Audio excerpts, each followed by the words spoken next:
Հարգելի հայրենակիցներ, ողջունում եմ ձեզ։ Վատ ժամանակները ծնում են ուժեղ առաջնորդներ։ Ուժեղ առաջնորդները ստեղծում են լավ ժամանակներ։ Այսօր մեր երկրում կա ընտրություն։ Ենթարկվել, թե գործել։ Կա ընտրություն, մնալ, թե գնալ ավելի ապահով տեղ։ Կա ընտրություն գյուղացու համար։ Մշակել հայրենի հողը, թե թողնել, գնալ օտար երկիր աշխատելու։ Հայաստանը այսօր ջրբաժանի առաջ է կանգնած։ Շարունակել այսպես, թե սկսեր լուրջ զբաղվել սեփական վերածնունդով։ 8 տարի կառավարած վարչապետի սիրտը երրորդ ժամկետն է ուզում։ Ասում է ինձ տվեք երրորդ շանս։ Երբ մենք իրեն տվեցինք առաջի շանսը, հիշում եք ինչ եղավ։ Նա կորցրեց Արցախի 75%-ը, կազմաքանդեց և թուլացրեց բանակը և զավթեց դատարանները։ Երբ մենք նրան տվեցինք երկրորդ շանսը,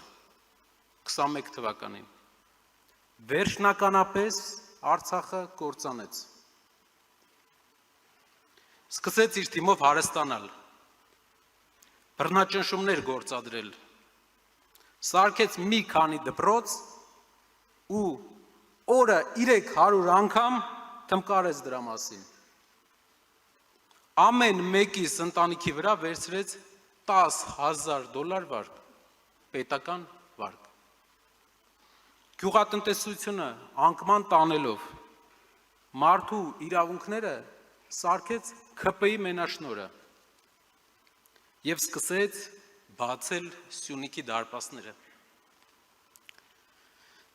Սկսեց կազմաքանդել եկեղեցին, պառակտելով բոլորիս։ Ինչ չես հասցրել, որ հիմա ուզում ես ավարտես։ Ասում են ներդրումներ են բերելու ես նոր ժամկետում։ Բերող էիր, բերեիր։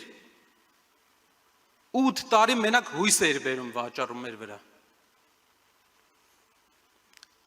Լավ ժամկետ էր քեզ ներկայացնելու համար։ Գործ անել չգիտես, ասում ես հարևաններն են ուժեղ։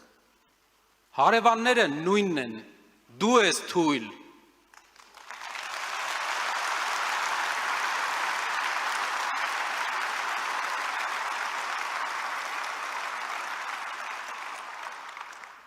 Եկել է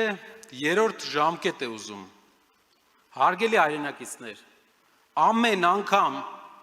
երբ մեկին մենք հույսով իշխանության ենք բերում, մարդիկ երազում են, որ լավ հույսեր են կապում իրենց երկրի համար, երազում են, որ այդ մարդը կփոխի իրենց կյանքը, բայց թարսի նման, ով գալիս է, երկրորդ ժամկետից հետո երրորդն է ուզում։ Մեր ժողովուրդը ձեր գերին չի, հասկացանք մեկ անգամ, երկու անգամ, հենց նստում եք այդ աթոռին, ամեն ինչ մոռանում եք։ Գիտեք ինչն է խնդիրը, որ չեն պոկվում աթոռից, ուզում են երրորդ անգամ էլ շանս տանք իրենց։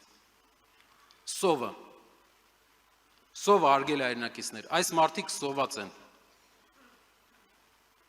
դրա համար չեն հագենում, երրորդ ժամկետն են ուզում։ Ժամանակն է, որ մեր երկիրը ունենա ուժեղ առաջնորդ, կուշտ առաջնորդ, լուրջ առաջնորդ,